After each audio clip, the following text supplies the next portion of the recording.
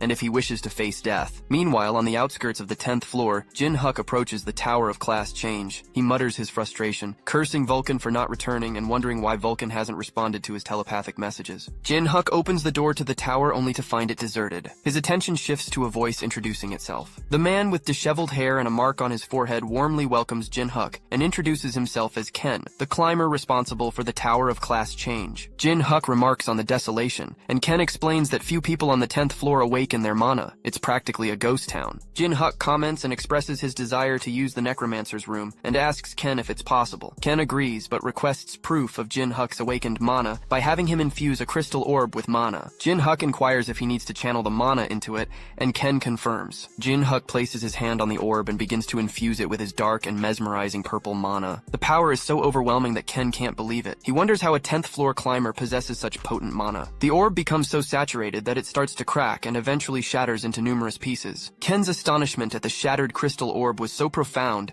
that he tumbled to the floor, unable to comprehend what had just transpired. Unperturbed, Jin Huk casually inquired about the location of the Necromancer's room. Meanwhile, Vulcan engaged in a fierce battle with the dragon, his struggle evident. Internally, he fretted about not being with Jin Huk, limiting his mana and soul resources. Sporting a sinister grin, the dragon taunted Vulcan, questioning how long he intended to hide behind souls and urging him to face the fight head-on. A bystander recognized the dragon's distinctive horns, confirming that he was indeed a dragon, a statement that infuriated the dragon. He turned towards the bystander bystanders, angrily demanding they be quiet and questioning who they were calling a dragon. The bystanders fled in fear. Observing this, Vulcan concluded that the man was unquestionably a dragon, but reacted sensitively to the term. It was as if his body and soul had been separated, prompting Vulcan to wonder if such a phenomenon was possible. Suddenly, Vulcan recalled that a similar occurrence had befallen Jin Huk. His fascination brimming, he summoned a soul soldier and transformed it into a weapon, leaving the dragon astounded. Vulcan declared his intention to investigate the substance within the dragon's body and unleashed a soul laser, narrowly missing the dragon, whose coat bore the brunt of the attack. The dragon acknowledged Vulcan's strength, admitting that he was no mere ghost. Vulcan then employed spirit power, a magical technique that consumed souls as if they were mana, a skill even Jin Huk couldn't wield. Yet Vulcan confidently asserted that he was Vulcan, the first spirit master, and would make sure the dragon regretted picking a fight, all while launching an assault. As the dragon dodged, he sarcastically asked if they were introducing themselves now. Appearing beside Vulcan to clash weapons, the dragon identified himself as Hendrik the Dragon Slayer, declaring that he was the human who would send Vulcan to Nirvana. A dragon slayer? Vulcan repeated, pondering how a potent soul like that ended up within a dragon's body. Hendrik unleashed his attack, the flowing dragon ride, forcing both combatants to create some distance. Vulcan realized his earlier carelessness, having underestimated Hendrik as a young dragon. If indeed there was a dragon slayer's soul within the dragon's body, and they were a climber of the 7,800th floor, Vulcan understood that even with Jin Huk's arrival, victory against Hendrik was far from guaranteed. With agility, Vulcan evaded Hendrik's attack and launched a counter-offensive, but Hendrik scoffed, questioning whether Vulcan truly believed he would fall for the same trick again. Just as Hendrik was about to evade,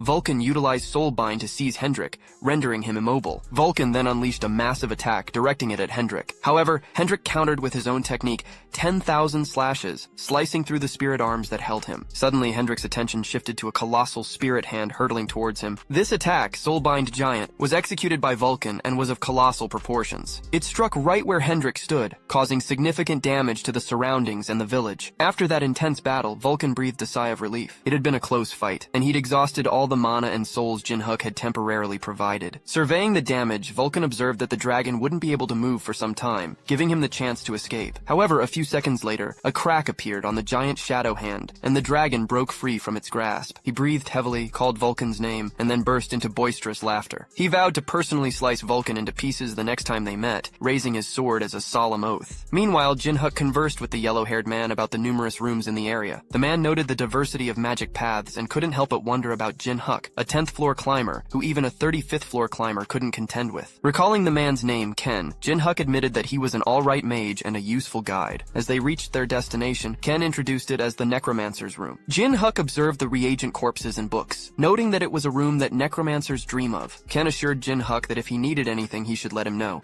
to which Jin Huk replied, sure. As Jin Huk began to prepare, Vulcan suddenly appeared, startling the small fox. Jin Huk inquired about Vulcan's whereabouts, and Vulcan reassured him, explaining that he had been a bit rough during his morning exercise. Vulcan noted that it seemed Jin Huk was about to get started. Jin Huk confirmed, and with a snap of his fingers, he commanded his spirit soldiers to get to work. They engaged in various tasks, some taking books, others drawing magic circles, and a few lighting candles. After all the preparations, Jin Huk settled in the middle of the circle, surrounded by books and candles in a meditation pose. Miho, the small fox, noticed Jin Huk closing his eyes and wondered what was happening, but Vulcan picked her up and suggested they stand back for now. Jin Huk addressed Vulcan, saying that this might be his last command, and asked Vulcan to protect his body until he woke up. With a wicked grin, Vulcan warned Jin Huk to be careful because if he died, he'd take over his body. Suddenly, as Jin Huk initiated the ritual, a ghost appeared and gazed at him before entering inside his chest, startling Miho. Vulcan assured Miho that everything was going well, and explained that spirit power was a unique quality of a necromancer mage, allowing them to use souls as if they were mana. The quickest way to awaken one's spirit power was to be in a soul state, meaning they needed to die once. Vulcan keenly observed the change and realized that Jin Huk had entered the soul world. A voice rang out, proclaiming ownership of Jin Huk's body. Countless green souls materialized, all vying to seize Jin Huk's body to gain a chance at life once more. Witnessing the chaos, Vulcan rallied his soul soldiers and instructed them to defend their master from the deceased souls. He summoned additional spirit soldiers to confront the green souls. Suddenly, Ken entered the necromancer's room, bewildered by the commotion. He couldn't help but clutch his head and exclaim in frustration at the pandemonium. Vulcan, trying to regain control, asked Ken if he was a manager there and requested his assistance. Meanwhile, Miho trembled in terror, hiding behind some books. However, she noticed a green soul about to attack Jin Huk. Just as the green soul lunged, Ken noticed the impending danger and alerted Vulcan. In a state of panic, Vulcan urgently implored Jin Huk to regain control because his body was was on the verge of being stolen. Suddenly, Miho leapt between Jin Huk and the green ghost. She unleashed an attack, her body emitting a pink and black glow, appearing as if she was struggling but determined to save her savior Jin Huk. The whole crowd was left in awe by Miho's actions, leaving the green ghosts bewildered and questioning the source of the dazzling light. Upon closer inspection, their eyes formed heart shapes as they found Miho irresistibly charming, and they fell to the floor, overwhelmed by her cuteness. Even Vulcan, his spirit soldiers, and Ken weren't immune to Miho's enchanting skill. Back to his senses, Vulcan quickly snapped Ken out of his daze. Inwardly, Vulcan speculated that this skill might be a form of charm, one that not only controlled desires but also snared souls. He considered that Miho's divine heritage might make her different. Suddenly, a towering green spirit appeared, clearly agitated by the commotion. Spotting Jin Huk, he remarked on the chaos. Vulcan nervously identified this giant spirit as a named, signifying he was a strong climber when he was alive. Vulcan understood the danger if he possessed Jin Huk's body. As the spirit eyed it hungrily, the giant spirit's interest in Jin Huk's body was unsettling. Vulcan realized he needed to intervene, but was still under the influence of Miho's charm. He urgently implored her to stop the giant green spirit. In response, the spirit told Miho to move aside, showing no interest in her. Undeterred, Miho leapt at the spirit, preparing to use her powers. However, as she unleashed her abilities, she felt drained, leaving Vulcan to question if that was her limit. The massive spirit raised his sword, prepared to strike Miho. She braced herself for the impact. Unexpectedly, Jin Huk raised his finger and unleashed a dark aura beam at the spirit, astonishing Vulcan. Jin Huk thanked Miho and pointed at the spirit, calling him a bastard. The spirit screamed in terror as Jin Huk's attack damaged his spirit form. Jin Huk declared that even as a ghost, the giant spirit would serve as a powerful bullet. Absorbing the smaller green ghost that was unconscious on the floor, the giant spirit confronted Jin Huk, but he responded with a menacing glare and unleashed a barrage of dark purple energy bullets using his skill 10-fingered soul bullet,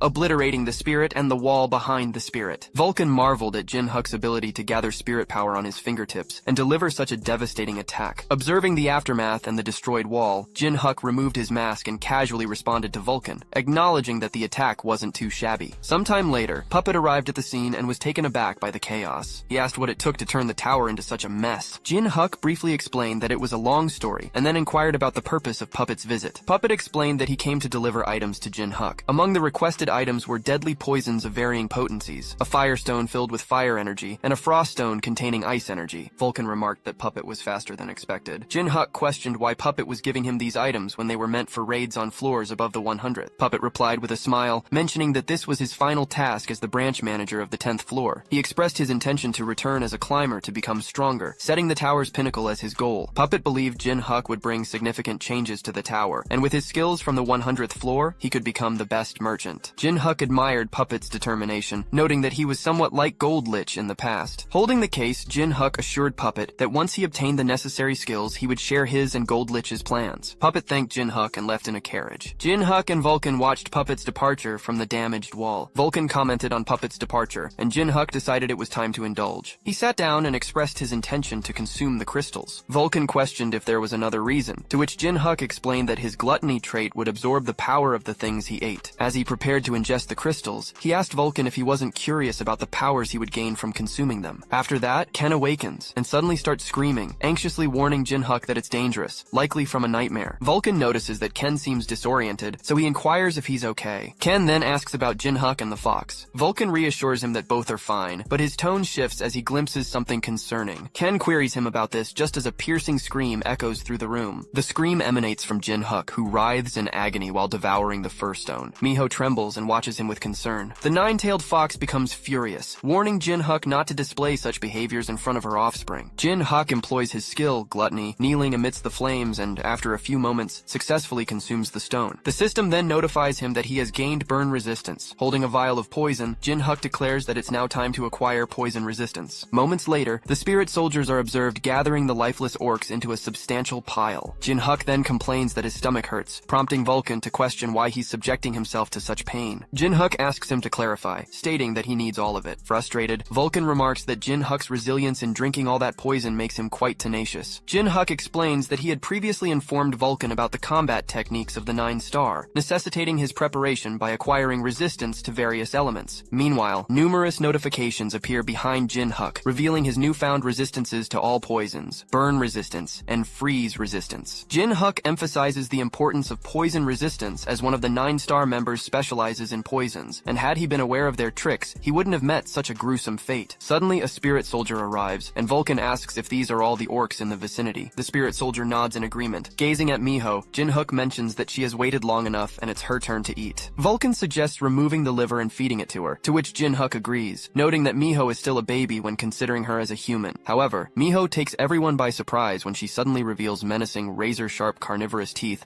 and begins devouring the deceased orcs. Jin Huk and Vulcan are left in shock. Once Miho finishes her gruesome feast, a notification indicates her progress in Part 2 of the quest, showing that she's consumed 127 raw livers out of 999. Jin Huk expresses a desire to create a wave, but he hesitates due to the city's size, not wanting to draw too much attention. He then inquires about who Vulcan was fighting the previous night. Vulcan, somewhat surprised, asks if Jin Huk is aware of it. Jin Huk explains that he sensed fluctuations in Vulcan's manner, leading him to ask about the encounter. He wonders if Vulcan had met one of the 4 royalties. Vulcan admits that he encountered a powerful dragon and used his spirit power to immobilize it. Suddenly, Jin Huk begins to emanate a menacing dark purple aura and exclaims, "One of the 4 royalties is here." Nervous, Vulcan urges him to calm down, cautioning against emitting such demonic energy in the middle of the street. Jin Huk notices a drop of blood and wonders if it's a side effect of his gluttony skill. Vulcan reiterates the need to calm down and informs Jin Huk that the dragon he encountered was no ordinary one. Jin Huk queries what Vulcan means by that, and Vulcan proceeds to recount the entire story. Jin Huk, deep in thought, puts his finger to his chin and mentions the dragon slayer Hendrik. Vulcan adds that what the dragon told him does make sense. Jin Huk ponders the idea of one's body and soul acting independently. Vulcan points out that he initially had doubts but witnessed an example in Jin Huk himself. Jin Huk exclaims, "Hendrik the Dragon Slayer," and notes that even he knows that name. He explains that Hendrik began his journey by slaying young dragons and eventually took on other dragons that came after him, earning him the title of Dragon Slayer. Jin Huk had heard that Hendrik met his end on the 700th or 800th floor. Vulcan suggests that Jin Huk might be walking into a trap set by the 4 royalties. With a smirk, Jin Huk expresses his intention to meet Hendrik, but he suddenly starts coughing. Vulcan reprimands him for going overboard, explaining that his gluttony trait is broken and there's a penalty for consuming things. After ingesting the poison, fire, and frost stones, it's imperative for Jin Huk to swiftly seek treatment for the internal injuries they've inflicted. Jin Huk questions treatment by a priest. "Are you out of your mind?" he inquires of Vulcan, asking if he's willing to undergo purification via divine power, along with the aid of spirit soldiers. Vulcan, in response, queries what Jin Huk intends to do, and insinuates that continuing without treatment might result in dire consequences, even jesting about the possibility of Jin Huk bleeding uncontrollably. Jin Huk realizes that obtaining divine power might be the most prudent course of action. Vulcan dismisses this idea as ludicrous. Suddenly, Jin Huk notices Miho growling at someone nearby and asks her what's causing the sudden agitation. He wonders why she's behaving in such an unusual manner, then attempts to silence her when he experiences discomfort in his ear. Abruptly, Vulcan addresses Jin Huk, expressing concern about the peculiar behavior of the people around them who seem to be moving mindlessly, unresponsive to Miho's howls. Jin Huk admits he's uncertain about the reason, but observes the people walking in an eerie synchrony. Unexpectedly, a golden circle materializes above Jin Huk and Vulcan, causing their eyes to widen. They turn around to find a woman with a halo above her head approaching them. She greets them with, "Nice to meet you, Ghostface." Jin Huk is taken aback and inwardly exclaims, "An angel!" Without wasting a moment, Jin Huk returns the greeting while preparing to strike, but in the blink of an eye, the angel stands in front of him, sword in hand, warning him not to take actions he'll regret. Shocked, Jin Huk acknowledges her swiftness with a smirk. The angel offers her greetings once more, saying, "Nice to meet you, Ghostface." As Jin Huk attempts to move his sword, he can't help but acknowledge the angel's incredible strength. She firmly holds his sword, and his efforts to wrest it from her grasp prove futile. The angel proceeds to inform him that his mouth is in a terrible state, and his throat, stomach, and intestines are all seriously damaged. Feeling her touch, he questions her actions. Suddenly, the angel begins to emit a radiant glow as she steps back. Vulcan inquires about Jin Huk's well-being. Inwardly, Jin Huk notes that his previously damaged body now feels completely healed. He gazes at the angel and recognizes this extraordinary power as divine power. The angel then inquires if Jin Huk can accept that she's not his enemy after what she has done. Introducing herself as Uriel, she reveals her affiliation with Wingless. A few moments later, a commotion is heard, and the NPCs regain consciousness, bewildered about their recent actions. The scene transitions to the Gold Lich Hotel. Within the hotel, the maids find themselves in a dazed state, contemplating whether they'd overexerted themselves lately. Unbeknownst to them, Jin Huk watches from the shadows. In the hotel room, Jin Huk confronts the angel, questioning her intentions. She openly admits to having subtly adjusted the memories of the NPCs, a precaution taken to protect the local citizens. Rushing rumors of her presence and causing an influx of angels heading to the 10th floor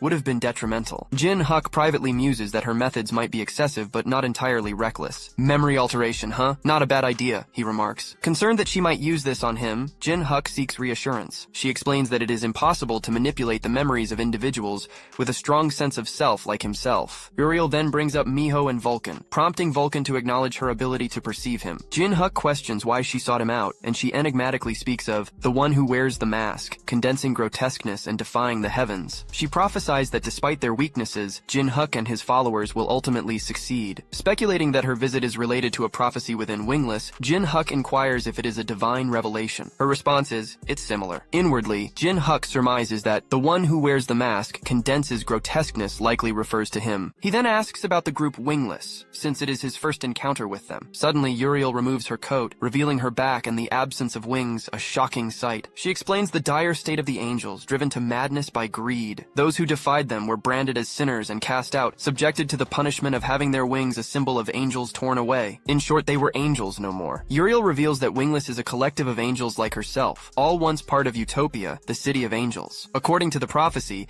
Jin Huk would disrupt the reign of the four royalties, and Wingless sought to join forces in this endeavor. Jin Huk lets out a sigh and begins telepathically conversing with Vulcan, seeking his guidance. Vulcan inquires what he means because he doesn't believe Uriel is lying, advising Jin Huk to simply say yes. So Jin Huk asks Uriel about the assistance Wingless could provide. To his astonishment, she responds with nothing, leaving him taken aback. She explains that although the power of Wingless is immense, it has marked them as enemies in Utopia's eyes, resulting in close surveillance and support coupled with angelic hostility. Inwardly, Jin Huk muses, a stalemate, huh? He recognizes the dilemma of declining an army of former angels as a waste, while accepting it poses a significant risk. Nonetheless, he conveys his willingness to bear that risk and asks if Uriel would assist if he needed to employ Wingless's power. With a resolute expression, she replies, gladly. Jin Huk expresses his satisfaction, stating that their alliance is now confirmed. Uriel, still addressing him as Ghostface, bows in gratitude. Jin Huk considers introducing himself and inquires if she could momentarily blind both God and the devil. She confirms she can and uses a feather from her wings to seal the room, isolating them from the outside world. Jin Huk recognizes that her power shares a principle with Goldlich's abilities and questions whether those bastards could hear them. She assures him they couldn't, even if he cursed at them. Jin Huk removes his mask and hurls curses at Bao, referring to him as a voyeuristic sick bastard, and demanding if he is listening. Uriel is visibly shocked by his words. When Bao doesn't respond, Jin Huk acknowledges the legitimacy of Uriel's power. He explains that he needs this private space due to their shared predicament, and asks if using a false name and a mask is unnecessary. He introduces himself as Jin Huk, the same Death Star from 10 years ago. Uriel is flabbergasted and repeats his name, falling to her knees in worry. She apologizes for her incompetence, and Jin Huk inquires if she knew the chaotic Jin Huk who had died a decade ago. Uriel reveals that she had been present when Jin Huk's death was discussed 10 years ago. This revelation causes Jin Huk's mood to shift to one of anger. Jin Huk loomed menacingly, casting a baleful gaze upon Uriel. With a resounding stomp that sent tremors through the floor and a foreboding aura enveloping him, Jin Huk warned her to choose her words wisely. Uriel then inquired if he knew about the consequences of reaching the 999th floor of the tower. Still wearing an enraged expression, Jin Huk responded, suggesting that one might become a voyeuristic transcendent, akin to a deity or demon overseeing the tower's affairs. Uriel referred to these beings as the angels, but paused and amended her statement, noting that the four royalties had been consumed by their arrogance, attempting to monopolize their positions and eliminating those who sought to conquer the tower except themselves. In bewilderment, Jin Huk mumbled, select and kill? Uriel asked if he knew about it. Jin Huk, now convinced that the mastermind was before him, furiously threatened to deliver her head to where his wings resided. He seized her by the neck with shadowy hands, prompting her to explain that she became wingless a decade ago for opposing the select and kill order on a particular climber whose name was Death Star. Jin Huk, upon hearing this revelation, released his grip, awkwardly acknowledging his improper behavior and offering an apology. Uriel assured him that it was all right and accepted the burden of her actions. Jin Huk, understanding the distinction between the wingless and the angels, refrained from venting his anger on her. Uriel expressed her gratitude for his understanding and suggested that, like them, there might be other victims of the four royalties, encouraging Jin Huk to welcome them if they approached. Jin Huk agreed, realizing their potential as allies in the war against the four royalties. He then inquired about where to meet her again, and she directed him to the wingless hideout on the 9th floor of Dream City. Jin Huk remarked that the 190th floor seemed significantly lower than he had expected. Uriel explained that the higher the floor, the more influence the four royalties held, and the floors from 200 to 300 were under his territory. Jin Huk realized that he had almost forgotten that this territory was under the reign of the martial Emperor Tess, who ruled over the floors from 200 to 300. Setting up their base within his territory meant a higher chance of the four royalties meeting their destruction. When Uriel asked if she could get dressed, Jin Huk agreed, saying, of course. As she prepared to put on her coat, he couldn't help but notice her feathers. He inquired if there would be a trace if she gave him something, and she explained that due to the pursuit of the angels, she could only bring herself. With a creepy grin, Jin Jin Huk assured her that it was enough. Uriel, however, looked at him with disdain, asking, "You were that type of person?" Panicking, Jin Huk clarified that he didn't mean that, and only wanted some of her feathers. Uriel sighed with relief and mentioned that if it was that, she could give him some because her feathers grow back. As she removed some for him, Jin Huk inwardly acknowledged his relief, thinking he'd asked carefully because he believed they didn't grow back. After giving him some of her feathers, she cautioned him not to show the feathers outside, as angels had a skill for locating the feathers' owner. Jin Huk assured her he planned to consume them. Her mood shifted and she teased, "So you were that type of person?" Jin Huk insisted he wasn't that type, and she trusted him, telling him to get going and that she'd see him next time in Dream City. Jin Huk agreed, promising to meet her expectations. She said she'd look forward to it and then disappeared. Jin Huk sat down, and Vulcan asked if he was going to eat the wing now. Jin Huk, filled with excitement, confirmed this and wondered if he could endure the angel's divine power and what abilities he might gain. Vulcan, resigned since the third poison told him to do as he pleased, then told Miho not to eat anything she found, much like Jin Huk. Jin Huk proceeded to eat the wing, but something unexpected happened. His entire body began to emanate a golden aura as he screamed in pain. Vulcan, accustomed to these bizarre situations, simply shrugged and went on to give Miho an airplane ride while Jin Huk struggled to breathe. Jin Huk's screams of pain echoed in the background, but Vulcan paid little attention. Suddenly, Jin Huk found himself waking up in the mind realm. Confused, he asked himself if he had fainted. Realizing that he was now in this unusual place, he contemplated whether his body had decided that consuming divine power was too much, meaning he had to win here. As he got to his feet, Jin Huk turned around and was met with the sight of an enormous, glistening golden waterfall. That waterfall embodied the divine power surging within him, resembling a colossal mountain. Jin Huk silently expressed relief that he didn't have to engage in a battle with Uriel. Even if he had emerged victorious and devoured her essence, the thought was too unsettling to dwell upon. Suddenly, the water began to surge, and it dawned on him that the waterfall was more than just a mere illusion. He needed to break through this cascade of divine power before it seized control of his mental realm. He pondered his options and with a sly grin mused, "Well, there's only one way, isn't there?" Back in the tangible world, Vulcan's attention shifted to Jin Huk, observing that he was employing spirit power, but there was something distinct this time. Jin Huk was utilizing his own soul as the substance for this spirit power. Miho appeared concerned, yet Vulcan reassured her, expressing faith in Jin Huk because his actions indicated he had a plan. Vulcan eagerly anticipated what surprises Jin Huk had in store. Returning to Jin Huk's struggle, he was witnessed sucking the divine power through a conduit. After a few moments, he admitted, "This isn't it either." To encapsulate his spirit power imbued with divine essence, he reasoned that crafting an image of himself consuming it, given that he had acquired the power through gluttony, would be the right approach. However, he felt that failure was looming if he continued down this path. If the divine power overwhelmed him, he'd either lose consciousness permanently or have to relinquish this newfound power. Nonetheless, with unwavering determination, he questioned himself, calming his nerves by acknowledging that it was a creation of his own soul. Suddenly, a shadowy figure began to materialize, and a massive shadowy monster materialized beside Jin Huk. Sporting a devious grin, Jin Huk declared, "Now this is the real deal." He proceeded to manipulate the monstrous entity, which began to consume the golden divine power bit by bit. Jin Huk maintained his menacing smirk, repeatedly chanting, "More, more, more," as his shadowy creation voraciously devoured the divine power. Back in the real world, Jin Huk was seen smirking, and near him, Bao wore a satisfied smile. Bao began to clap with excitement, noting that Jin Huk's actions seemed to mirror his own. He welcomed the emergence of the Demon King of Gluttony. In a brief flashback, Jin Huk had mentioned the greedy dragon, and the Gold Lich had identified this entity as Bao. To them, Bao was a neutral deity with a penchant for scheming. True to his name, he possessed an insatiable greed, indulging in various species and desiring even more. "He's an insatiable dragon with an appetite for everything in this world, aptly named the Greedy Dragon." The Gold Lich had just started explaining the enigmatic history of this greedy dragon when the flashback abruptly ceased, bringing us back to the present where Jin Huk harnessed his greed and completely consumed the divine power. In the tangible world, Vulcan roused Jin Huk from his trance, and Miho, elated to see him awake, eagerly embraced him with a hug. Jin Huk assured her he was back. Vulcan couldn't resist asking if Jin Huk had succeeded or failed, ready to poke fun if it were the latter. With a smirk, Jin Huk dismissed Vulcan's hopes of mockery, affirming his success as he exhibited his newfound divine energy merged with the dark power. Jin Huk explained that despite its current small size, he had developed an organ capable of generating divine power. He turned to Vulcan for his opinion, asking if he was content with this result. Vulcan privately marveled at the extraordinary outcome, but also recognized the lurking danger. Jin Huk, not yet strong enough to withstand a coordinated assault from the four royalties, was vulnerable in his current incomplete state. Facing off against the four royalties could prove fatal. A few days later, on the 10th floor hunting ground, Jin Huk's spirit soldiers were busy dispatching numerous orcs. Suddenly, they encountered an unusual-looking orc that managed to take down one of the spirits. Jin Huk and Vulcan watched from above, and Jin Huk uttered, "It has begun," with a growing pile of orc corpses behind him. The orc skillfully cleaved through the spirit soldiers, leaving them bisected on the ground. A sudden radiant glow emanated from the wound, leaving the orc in awe. The source of the golden light was a celestial spirit soldier. Jin Huk turned to Vulcan and inquired about his experience with the new Holy Spirit soldier. Vulcan shared that it performed as expected, serving as the exclusive healer for both the undead and spirit soldiers. It completely nullified the typical Necromancer's drawback of resource wastage due to weak endurance during summoning. Nevertheless, given its divine nature, it had a propensity for seeking enlightenment. Jin Huk commented on the situation, noting that they could only be cautious in dealing with it. Meanwhile, Miho indulged in consuming the orcs. Vulcan remarked that it seemed like she had finished her meal. Jin Huk inquired whether it was enjoyable, observing the quest notification displaying that Miho had devoured 892 raw livers out of 999. Jin Huk contemplated how he had unexpectedly earned the Orc Slayer title for the second time. He then opened his status window, revealing his traits, stats, name, skills, subclass, class, and physical condition. Inwardly, he acknowledged that his divine power had grown over the past few days,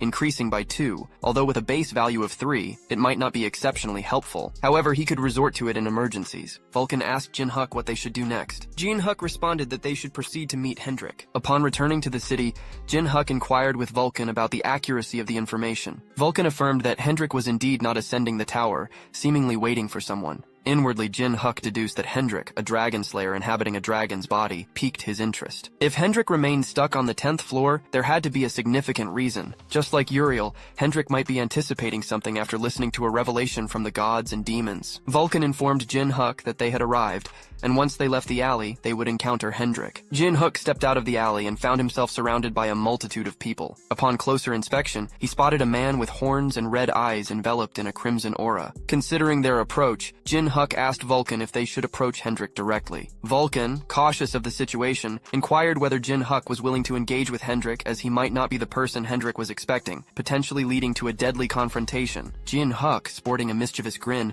proposed settling the matter through combat. Vulcan responded, dubbing Jin Huk insane and suggesting that he go on ahead without him. Jin Huk taunted Vulcan, stating that he knew Vulcan was fearful due to a past encounter where he got quite battered in a fight with Hendrik. Vulcan retorted, scared? Who got battered? Defending his pride as the first spirit master. Vulcan asserted he'd never run away. Jin Huk, however, urged him not to lie, mentioning how he had fled looking worse for wear. Hendrik suddenly closed his eyes, and they were transported into a flashback where he was told that the one who could fulfill his wish would appear on the 10th floor and asked to wait. Returning to the present, Vulcan and Jin Huk faced Hendrik. Jin Huk asked if he was Hendrik, to which Hendrik replied in the affirmative, adding that he had been wondering when Jin Huk would approach him. Hendrik then recognized Vulcan as a familiar face, causing Vulcan to tremble. Hendrik abruptly declared that Jin Huk had passed, prompting Jin Huk to express his displeasure with Hendrik's initial judgment, though he chose to let it slide since Hendrik said that he passed. Hendrik noted the prying eyes around them and requested that Jin Huk follow him. They reached what seemed like a dead-end alley, leaving Jin Huk puzzled about why they had ventured so far. Jin Huk pointed out the many alleys in the square. Suddenly, Hendrik placed his hand on the wall and a portal materialized. He entered it, and Jin Huk informed Vulcan that they would follow Hendrik, stepping through the portal. Inside, Jin Huk questioned Hendrik about their location, to which Hendrik explained it was a subspace, a hidden space on the 10th floor where the eyes of the gods and demons held no power. Jin Huk contemplated that he could unmistakably sense that something had weakened. Hendrik posed a question, expressing his intention to exterminate all the dragons who had slain him within the tower. He asked Jin Huk if he was prepared to join him in achieving this goal. Jin Huk responded with a smirk, remarking that Hendrik's ambition seemed rather petty for a man of his stature. Incensed, Hendrik demanded clarification about what Jin Huk meant by petty. Vulcan intervened, privately informing Jin Huk that Hendrik was a formidable monster on a different level,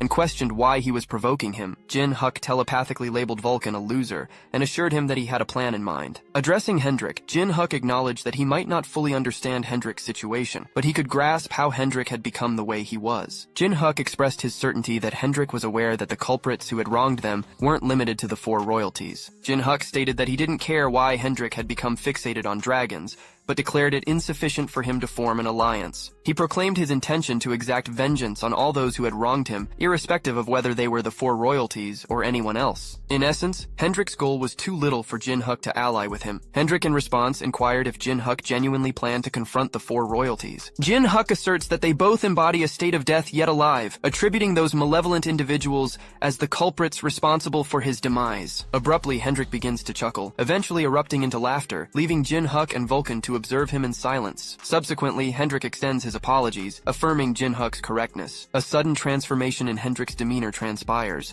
marked by an earnest expression as he proclaims Jin Huk as the prophesied individual spoken of by Uriel. This declaration leaves Jin Huk startled, concealing his internal wonderment concerning whether wingless beings have already approached Hendrik. Hendrik proceeds to unsheath his sword, while expressing his anticipation for an impending confrontation. He articulates his intent to personally assess and scrutinize Jin Huk's commitment, questioning whether it is genuine or a mere charade, dubbing Jin Huk as the one who conspires against the divine will. Subsequently, Hendrik inquires about Jin Huk's identity. In response, Jin Huk unveils his countenance by removing his mask, introducing himself as Cha Jin Huk, bearing the epithet, the Death Star. Suddenly, an elderly gentleman exclaims, labeling Hendrik as a troublesome figure for revisiting this place. He questions whether Hendrik has yet to accomplish his initial purpose. Jin Huk, perplexed, inquires about the identity of the elderly man. Hendrik reveals him as the local blacksmith and the creator of his sword. The blacksmith confirms his role and chastises Hendrik for his return, given that he has already acquired the sword. He inquires about the reason for Hendrik's reappearance. Upon closer examination, Jin Huk discerns the old man as an Oni. The Oni observes the peculiar amalgamation of a spirit and a mythical being dwelling within a human, and inquires about Jin Huk's identity. Jin Huk inquires of the elderly gentleman how he had managed to survive, to which the old man, somewhat displeased, brands Jin Huk as a disrespectful scoundrel lacking reverence for his elders. He brusquely challenges Jin Huk to air any grievances he might have. Jin Huk clarifies his intent, seeking to know how the old man had endured that calamity. Suddenly, the Oni's countenance shifts to one of gravity, and he poises himself to strike Jin Huk with his mallet, convinced that Jin Huk was the arsonist responsible for his village's devastation. However, Hendrik intervenes, restraining the Oni's hand. The Oni, tears glistening in his eyes, implores Hendrik to release him, asserting that Jin Huk had set his village ablaze. Hendrik reassures him, urging him to calm down and explaining that Jin Huk shares a similar background. Vulcan, curious, inquires if the Oni was acquainted with an Oni named Haru. The Oni, taken aback, questions how Vulcan knew Haru. Back at the elderly man's location, Jin Huk quietly recounts his encounter with Haru, prompting a sense of relief in the Oni upon hearing that Haru was alive. Hendrik, standing nearby, ponders internally how surprising it was that such a fortuitous coincidence had unfolded. The Oni recounts that that day marked the commencement of their village's traditional festival. Every Oni had ascended to the 100th floor, but due to his advanced age and illness, he had stayed behind. Tragically, that very night, his village was reduced to ashes. Anxiously, the Oni inquires about Haru's safety. Jin Huk reassures him, disclosing that Haru is currently on the 9th floor, and they would soon reunite with her. The Oni then notes the mask in Jin Huk's possession, and inquires if it belonged to Haru. Jin Huk confirms it, explaining that Haru had regarded it as her way of repaying him for saving her. Hendrik, curious about Haru's strength, asks Jin Huk, who affirms her prowess and adds that she is still growing, likely surpassing them in one-on-one battles. Hendrik inquires about Haru's status in Jin Huk's party, wondering if she was a temporary or permanent member. Jin Huk explains that he had embraced Haru's mask and committed to seeking vengeance alongside her. Geno, the Oni blacksmith, gratefully grasps Jin Huk's hand and introduces himself. He pledges to do everything within his power to support Jin Huk and implores them to rebuild the village with Haru. Jin Huk, slightly taken aback, responds, well, we should. Observing the scene, Vulcan muses internally about whether Jin Huk comprehends that accepting the mask is equivalent to accepting Haru's proposal. Geno generously offers all the weapons in his workshop. After inspecting the swords, Jin Huk notes their exceptional quality, surpassing those received from the Gold Lich. Hendrik clarifies that Geno is the finest Oni blacksmith, explaining the exceptional craftsmanship. Following this exchange, they decide to depart but find Geno peacefully asleep. Hendrik remarks that Geno appears to have finally relaxed upon learning of a survivor from his village, a rarity in his experience. Jin Huk suggests they leave Geno to rest and expresses his intention to bring Haru to meet him. As he observes the elderly man, Jin Huk inwardly anticipates that Haru would gain strength from this meeting and feels pleased. Suddenly, Vulcan urgently calls Jin Huk and warns him to be cautious. With quick reflexes, Jin Huk evades an attack from Hendrik. In response, he questions Hendrik's motives. Hendrik reminds him about their previous discussion, emphasizing that he had mentioned testing Jin Huk. Grinning, he warns that if Jin Huk isn't skilled enough to survive, he should abandon any notion of challenging the will of the gods. Jin Huk retorts, insisting that he will test Hendrik as well. Just as their conversation unfolds, nearby buildings begin to crumble, marking the onset of a fierce battle between Jin Huk and Hendrik. As Jin Huk dispatched his spectral warriors toward Hendrik, the latter swiftly drew his blade and cleaved those ethereal entities into countless fragments. Out of thin air, floating blades converged around Hendrik, poised to pierce him, but he thwarted their attempt by swinging his sword, recognizing it as shallow tricks. Unexpectedly, Jin Huk materialized above Hendrik and launched an offensive with his blade. Yet Hendrik adeptly evaded the strike with a deft maneuver. Hendrik gripped Jin Huk's hand and flung him onto a nearby house, leaving Miho anxious. Hendrik acknowledged Jin Huk's Huk's title as a mage and necromancer, recognizing his remarkable dexterity, but cautioned that this trait could lead to a problem. Suddenly, Vulcan materialized behind Hendrik and ensnared him with his chains, questioning him about what he thinks about the first spirit master. Jin Huk then unleashed a potent magic technique called Gungear, astonishing Hendrik as he claimed it to be his mightiest. Grinning, Jin Huk exclaimed, "Kaya!" and launched arrows toward Hendrik. In response, Hendrik's sword reacted, forming intricate patterns which Vulcan recognized. Hendrik employed a skill known as Enchant Dispel Magic, severing the chains that bound him. Seeing this, Vulcan urgently instructed Jin Huk to dodge. Hendrik unleashed another skill, Shattering Dragon Slash, intercepting and obliterating the arrow before advancing toward Jin Huk. The ensuing impact caused a massive explosion. Vulcan, with concern in his voice, called out to Jin Huk. Hendrik struck Vulcan with his sword, noting that Vulcan was Jin Huk's most potent soldier, leaving him with nothing more to say as he closed in on Jin Huk, proclaiming his impending defeat. Jin Huk then appeared on the side of the house, calmly stating, "Nope." Holding a bow, he declared himself as the strongest one remaining. Jin Huk aimed and shot a volley of small arrows toward Hendrik, but he completely missed him, prompting a retort from Hendrik about the stark contrast between Jin Huk's swordsmanship and his archery skills, describing the latter as atrocious. However, the arrows took an unexpected turn, glowing with magic, and returned to pierce Hendrik, causing him to descend inwardly. Jin Huk celebrated a critical hit and resolved to go all out to finish Hendrik. Donning his own mask, Jin Huk mentioned that he had only previously brought out the side effects when using the mask with Haru, but now he intended to succeed. As he put on the mask, he harnessed his battle foresight. Hendrik's anger intensified, conjuring a colossal fire tornado at his location. Jin Huk regretfully noted that he had missed his chance, and that Hendrik was not an easy foe to vanquish. Hendrik, now with a transformed countenance, laughed and acknowledged Jin Huk's strength, asserting that he had lost in terms of numbers. He declared that the fight wasn't over, craving more. Hendrik unleashed his skill, charging Dragon Spark, urging Jin Huk to continue the battle. Jin Huk was left in disbelief, internally grappling with the realization that there seemed to be no way out. He could track Hendrik's attacks with his battle foresight, but he lacked the speed to evade them, and getting hit would prove fatal. With no alternative, Jin Huk retrieved his fox mask, donning it and expressing his trust in it. He looked rather impressive with his new mask. The elderly man's eyes snapped open, his shock palpable as he beheld the havoc wrought by Jin Huk and Hendrik. He bellowed, demanding to know what was happening, suspecting Hendrik's hand in it. In an instant, Miho sprang from her slumber and fled the house, leaving Garen in pursuit, shouting to her about the danger. As Miho gazed at a colossal beam of light, her apprehension was etched across her face. The source of the radiance was none other than Hendrik as he readied an attack known as the Charging Dragon Spark. He abruptly vanished, leaving Jin Huk bewildered by his sudden disappearance. Out of nowhere, Hendrik reappeared before Jin Huk, his sword perilously close to his face. A colossal explosion ensued, and when the dust cleared, it was evident that Jin Huk had evaded Hendrik's assault. After the debris cleared, Hendrik was astounded to realize that Jin Huk had miraculously evaded his devastating attack, causing him to secretly concede that this wasn't an assault that Jin Huk's agility alone could evade. With serene poise, Jin Huk materialized behind Hendrik, untouched by the confrontation. This left Hendrik pondering whether the enigmatic mask adorning Jin Huk belonged to that mystical fox. Hendrik couldn't help but chuckle, questioning Jin Huk's motives as he prepared to retaliate. Jin Huk, however, equipped weapons similar to Wolverine's and lunged at Hendrik, their blades clashing in a tense showdown. Countless clashes ensued between them, their weapons clashing and sparking in a flurry of combat. Abruptly, Hendrik burst into laughter, complimenting Jin Huk's enhanced mobility and newfound strength, pondering aloud whether the mystical fox mask was the source of this transformation. In response, Jin Huk maintained an unwavering silence, his eyes carefully scanning for an opportunity. Seizing a perceived weakness, he lunged forward to strike, but soon realized that Hendrik had deliberately created this opening to deploy his magic. Hendrik's sorcery triggered a powerful explosion where Jin Huk had stood moments ago. Astonishingly, Jin Huk emerged from the settling dust unscathed, poised in a defensive stance with an intense gaze. He attempted to employ the charm skill on Hendrik. However, Hendrik swiftly shattered the charm and quipped, "I don't swing that way," a chuckle following as he explained that such spells could be easily broken with a bit of focus. Suddenly, Jin Huk materialized in front of Hendrik, retorting, "But you'd have to stop moving for a moment." Internally, Jin Huk resolved not to employ a weak weapon and decided to conclude the confrontation with a decisive attack. He announced his intention to employ the Gung Hun skill, combining it with all master martial combat, Fox's mobility, and various enchantments such as enhanced physical strength, spirit power, demonic energy, and divine power. As he readied a punch, he informed Hendrik that this would be the end, concluding with a taunting remark and unleashing the Choi Gang Hun technique, a straight jab with a mighty shove. Jin Huk propelled Hendrik,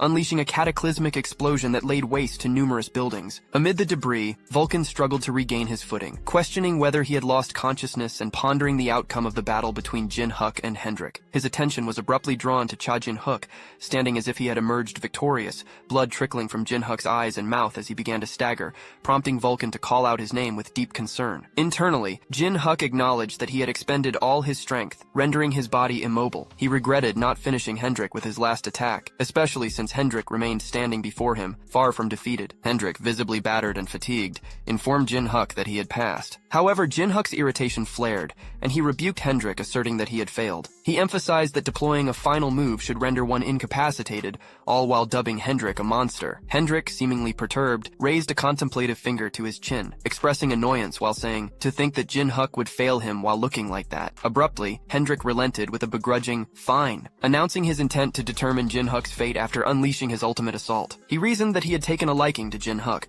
so he needed to pass no matter what. Jin Huk, however, implored him to hold off as his body refused to respond. Yet Hendrik remained undeterred, preparing to execute his flower dragon attack. As the formidable assault closed in on Jin Huk, he acquiesced with a resigned, "Fine, you pass," and in his last breath, he hurled an expletive at Hendrik, branding him a fucking bastard, just as the attack made its devastating impact. The scene shifts to a comical exchange between Jin Huk and Vulcan inside the elderly gentleman's abode. Vulcan teased Jin Huk for his loss, but Jin Huk retorted, claiming that Vulcan had lost as well. Vulcan reminded Jin Huk of the promise he made to Hendrik about testing him. Jin Huk, wrapped in bandages, grew increasingly irritated with Vulcan and threatened to turn him into a spirit orb. However, his attempt was met with excruciating pain, causing him to halt, and Vulcan couldn't help but giggle, remarking, "Serves you right," while sporting a broad grin. Vulcan pointed out that he had cautioned Jin Huk not to go overboard, emphasizing that Jin Huk owed his continued existence to meeting Uriel and attaining divine power. Jin Huk playfully referred to Vulcan as an old man, further infuriating him. Clearly irked, Jin Huk challenged Vulcan to wait and see what would happen once he recovered, all while Vulcan continued to chuckle and dismissed Jin Huk's frustration as the cries of a loser. Suddenly, Hendrik swung open the door and entered the room, inquiring about Jin Huk's well-being. Vulcan began to sweat profusely, recalling Hendrik's previous threat to slice him to pieces. Awkwardly, Vulcan offered an apology for his earlier actions. Hendrik responded with a smirk, reassuring Vulcan that it was all right since they were all in the same boat now. Vulcan, visibly relieved, stammered out his gratitude and inwardly noted the stark contrast between Hendrik's demeanor in a fight against Jin Huk and his normal composed self. Vulcan then expressed remorse for the trouble Hendrik had gone through to check on Jin Huk. Hendrik inquired if he had gone a little overboard. Jin Huk, still reeling from being called Lil Broad, exploded,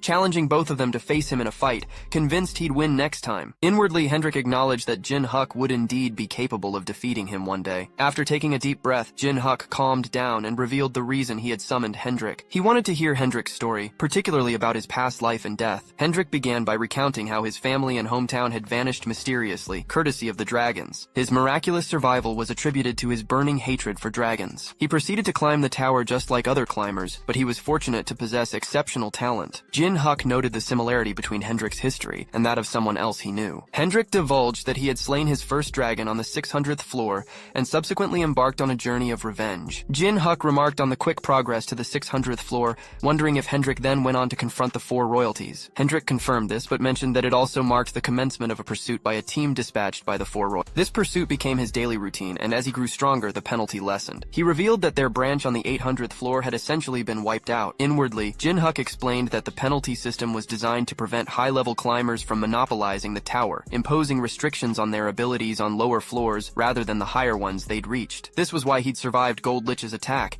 If there wasn't a penalty, he would have died from one attack. He asked Hendrik about the highest floor he had reached, and Hendrik replied, 900th floor. It was on that floor that his plan ultimately met its demise. Jin Huk realized that Hendrik could have become a transcendent. Hendrik continued his tale, explaining that a more formidable pursuit team under the 4 royalties had been dispatched to capture him, and he eventually succumbed to their numbers. He became like this, he said. Hendrik found it ironic that among the myriad species, he had reincarnated into the body of a dragon. He desired death, but couldn't easily achieve it in such a powerful form, so he accepted it, vowing to use this body as a tool for his revenge. Jin Huk replied with a smirk, "Yeah, that sounds like you." Hendrik, eager to get started, asked when they should begin climbing. However, he suddenly recalled that Jin Huk had mentioned waiting for Haru. Jin Huk, looking puzzled, inquired whether Hendrik intended to join them in climbing the tower. With a playful grin, Hendrik quipped, "Where would I go after leaving you, weakling?" making Jin Huk more pissed off. Hendrik then asserted that he and Jin Huk were remarkably similar because they both had faced their last moments alone in their previous lives, marred by failure. They needed to learn from these experiences, and it would be foolish to believe they could face their challenges alone. Jin Huk nodded nodded in agreement, recognizing the need for a friend and ally, someone from their bloodline to stand by their side. Hendrik then made a surprising proposition, suggesting that Jin Huk should create a guild. Jin Huk, taken aback, stammered, "A guild?" Meanwhile, in the guild house on the 600th floor's Holy Kingdom, a woman expressed her frustration and inquired about the commotion. She opened the door and turned to Kane, asking him what was happening. Kane gazed at the flames that Jin Huk had ignited on the 10th floor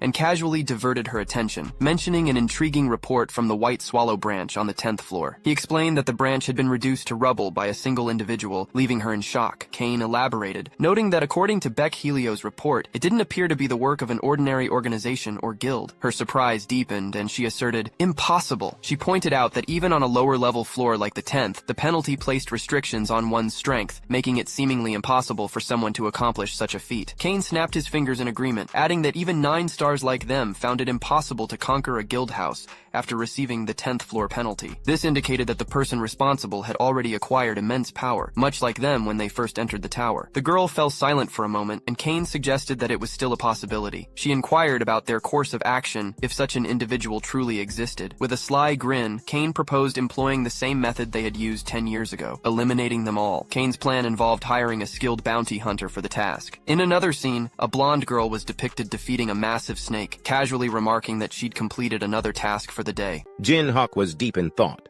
pondering the guild's dilemma. He mentioned his alignment with Hendrik's ideas, but noted a complication he was currently entangled in, Baal's quest. Before reaching the 100th floor, Jin Huk needed the entire tower to recognize his name and nickname. He expressed to Hendrik the importance of everyone knowing his name before he ascended to the 100th floor, fearing that failure might tarnish Hendrik's or the guild's reputation. With a pensive gesture, Hendrik acknowledged Baal's quest and proposed a straightforward solution. Jin Huk should become the guildmaster. This suggestion caught Jin Huk off guard. Hendrik clarified that he had never aspired to the role of guildmaster, admitting he lacked the confidence to lead. He believed Jin Huk, a skilled necromancer, would excel in commanding the army. Jin Huk fell silent, frustrated by his perceived weakness compared to Hendrik. He foresaw challenges in giving orders to someone stronger than himself. Unexpectedly, Hendrik dropped to one knee before Jin Huk, leaving him stunned. When Jin Huk questioned the gesture, Hendrik responded with a resolute expression, quietly reflecting on Jin Huk's reaction. Hendrik noted to himself that Jin Huk was unaware of the profound humiliation he had endured in his past life. He vividly recalled the anger and powerlessness he had felt at the time of his demise. Jin Huk then asked Hendrik if this pursuit aligned with his ultimate goal. Hendrik firmly confirmed that it did. With a grin, Jin Huk relented, agreeing to become the guildmaster for the sake of their shared quest for vengeance. Hendrik commended Jin Huk's decision. Later, Vulcan inquired about the guild's name. Recalling Uriel's words about the one who wears the mask, condenses grotesqueness, and defies the heavens, Jin Huk confidently declared that their guild would be named Heaven's Defiance. He believed no other phrase could be more fitting. Vulcan pointed out the option to pay the company fee for guild creation, but Jin Huk revealed he could bypass the cost by informing Puppet. Upon arriving at the Gold Lich branch, Jin Huk was greeted by Halcyon, who regretfully informed him that Puppet was unavailable. Curious, Jin Huk asked about Halcyon's identity, prompting him to reintroduce himself as the branch manager of the 10th floor. Shortly after, Jin Huk encountered Ken nearby and inquired about his presence. Ken chuckled, explaining that he had stopped by for tower maintenance. Halcyon nervously mentioned how close he had become with Ken, then asked Jin Huk the purpose of his visit. Jin Huk revealed his intention to start a guild. Halcyon beamed, stating that if it was Jin Huk's guild, everyone would want to join. However, he pointed out that Jin Huk needed more than 2 members to establish it. Jin Huk listed Hendrik, Miho, and Vulcan as prospective members and asked if that sufficed. Ken was astonished to hear that the dragon had joined the guild. Halcyon inquired if Jin Huk had won over Hendrik. Jin Huk glanced at Hendrik, remarking that his guild member was a celebrity. Hendrik responded with amusement, questioning whether celebrity was a compliment. Jin Huk revealed there were more members and sought Halcyon's assistance once they all gathered. Halcyon assured him that Gold Lich had instructed him to support Jin Huk's requests. Later, Jin Huk extended invitations to the old man, Oni, Puppet, Haru, and even Gold Lich himself. Gold Lich mused, "A guild, huh? He's up to something interesting." The scene shifted to Jin Huk unleashing his potent attack. 10-finger edges, soul bullet combined with fish and magic on a group of orcs, piercing their bodies entirely. Hendrik asked if Jin Huk had also received a quest from the nine-tailed fox, which Jin Huk confirmed, believing he could complete it that day. Miho devoured the orcs, enabling Jin Huk to collect 999 livers and finish the quest. Upon completion, a radiant pink light descended upon Miho, intriguing Hendrik, who asked what would happen after Miho consumed all the livers. Jin Huk admitted he hadn't been informed of the outcome. Suddenly, Miho transformed into an egg, and Jin Huk received a notification stating that the nine-tailed fox would revert to her original form. As everyone watched in astonishment, Vulcan urged Jin Huk to look ahead. Turning around, Jin Huk saw a humanoid figure materializing within the pink light. "Wait, Miho's original form?" he exclaimed, taken aback as Miho transformed into a floating human girl. However, she suddenly fell, luckily caught by Jin Huk, prompting concern from Vulcan and Hendrik. Bal remarked on Miho's cuteness, to which the nine-tailed fox asserted it was only natural, as Miho was her child. Jin Huk reassured everyone, gazing at Miho, who uttered, "Da." Jin Huk echoed, "Da," in response. Then, with an endearing expression, Miho called Jin Huk, "Daddy," stunning him and the others. Suddenly, a voice questioned, "Daddy?" It was Haru, who looked utterly devastated. Demanding to know why Miho referred to Jin Huk as Daddy, Miho gestured toward Haru and inquired about her identity, casually slipping in the word Daddy. Haru felt a sting at Miho's use of that term for Jin Huk. Sensing the unease, Jin Huk nervously asked the nine-tailed fox what was happening. The fox presented a notification congratulating Jin Huk on Miho becoming his pet. Jin Huk, confused, echoed the word pet, seeking clarification on whether this was the fox's idea of rewarding favorability. The fox then mentioned placing her daughter in Jin Huk's care before vanishing. Jin Huk hurriedly called out, asking her to wait and resolve the situation, but she was already gone. Valkun, in a sarcastic tone, offered Jin Huk congratulations. While Hendrik wondered aloud if humans now gave birth to foxes, Jin Huk, feeling perplexed, questioned whether they were teasing him. Meanwhile, Haru, overwhelmed, dropped to her knees, her eyes filled with jealousy and confusion. "Daughter? If his daughter is that old, when did Jin Huk have one?" she exclaimed. Despite acknowledging Jin Huk's strength and charm, she struggled with the idea of him having a lover. Nevertheless, she resolved to accept the situation and move forward, muttering to herself, "That's it. It's okay. I'm okay." Noticing Haru was a female Oni, Hendrik assumed her identity and courteously greeted her. "Nice to meet you," he said, introducing himself as Hendrik and mentioning his membership in Jin Huk's party. He entrusted himself to her care. Haru glanced at the man standing before her, but in her eyes, Hendrik's image flickered into flames, triggering a flashback of her village engulfed in fire. Oni villagers fled, children cried, and in the distance, a dragon's silhouette loomed, its menacing laughter revealing it as the arsonist. Back in the present, Haru angrily denounced Hendrik as the village's enemy, lunging toward him with a cry of "Die!" as she swung her sword. Hendrik blocked her strike and urged Jin Huk to clarify the situation, emphasizing Haru's misunderstanding. However, Jin Huk, with a smirk, dismissed the idea, claiming that Haru's anger was directed solely at Hendrik and leaving him to handle the situation on his own. Despite Hendrik's warning about the potential harm to Haru, Jin Huk assured him she could handle it. Hearing this, Hendrik smirked and announced that he would consider this confrontation as the entrance test for Go Against God. Hendrik retaliated against Haru, sending her flying backward. She soared into the forest, crashing into numerous trees and creating a massive cloud of dust. As the dust settled, Haru charged at Hendrik with her sword, seemingly unharmed. Hendrik intercepted her strike, complimenting her spirit but pointing out that her current effort wouldn't be enough. His counterattack showcased his immense power, leaving Haru no choice but to acknowledge his strength. She fell to the ground, realizing the huge gap in their abilities. Frustrated that her enemy was right in front of her, yet she lacked the power for revenge, Haru felt defeated. Then the sword spirit emerged, chuckling as he offered Haru his power, just this once, promising to grant her the strength to slay a dragon. He explained why he was known as a dragon slayer sword. Accepting the sword's power, Haru's appearance changed, and she lunged toward Hendrik. Intrigued by the sword's apparent consciousness, Hendrik invited her to give it her all. As she prepared to strike, uttering "Die," Hendrik effortlessly blocked her attack. Haru was shocked that he could neutralize the Dragon Slayer sword's might with just one hand. Subsequently, Hendrik kicked her, causing her to cough and kneel down. Asserting his dominance, he proclaimed that his sword's strength surpassed hers, evident in its composition. Despite feeling defeated, Haru refused to give up easily. She pleaded with the Dragon Slayer sword for more strength, a power potent enough to accomplish her revenge. The sword, with a wicked grin, encouraged her determination. Haru then emanated a menacing, powerful aura, enveloping her entire body and sword in a pink glow.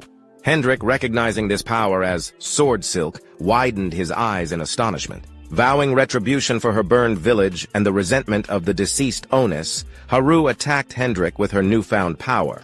However, he easily evaded her strikes, cautioning her that the power she wielded surpassed her own capabilities. Hendrik warned that the sword forcibly bestowed this strength upon her, placing her in grave danger if she continued to use it. Leaping toward her, he implored Haru to release the sword, explaining that the power acted like a consuming parasite beyond her current stage of handling. Haru, recalling the flames that devoured her village, closed her eyes momentarily. Then, fueled by anger, a pink aura glowed fiercely in her eyes. She angrily declared her determination to release the sword only when Hendrik perished, blaming him for the village's destruction. Unleashing a barrage of silk slash attacks on the surrounding area, she vowed unforgiving retribution. Hendrik skillfully evaded her strikes but sustained a small cut on his cheek. Internally, he wondered if she harbored a grudge against dragons as well. He remarked aloud, questioning whether her hatred was so intense that it consumed her entirely. Having wielded a sword far longer than Haru, Hendrik felt compelled to intervene, believing it was his duty to guide her away from a destructive path. Focusing his energy, he prepared a powerful attack, warning Haru that it would be intense but not fatal. Haru was stunned by the sheer magnitude of his power. Hendrik then unleashed the formidable strike, resulting in a colossal explosion upon impact. The force of the blow was so overwhelming that Haru was knocked unconscious and began to dream. In her dream, she found herself in a serene meadow adorned with stunning blue flowers. She realized she was in the forest of the Oni village. Spotting a soccer ball, she picked it up, only to hear a voice calling her sister.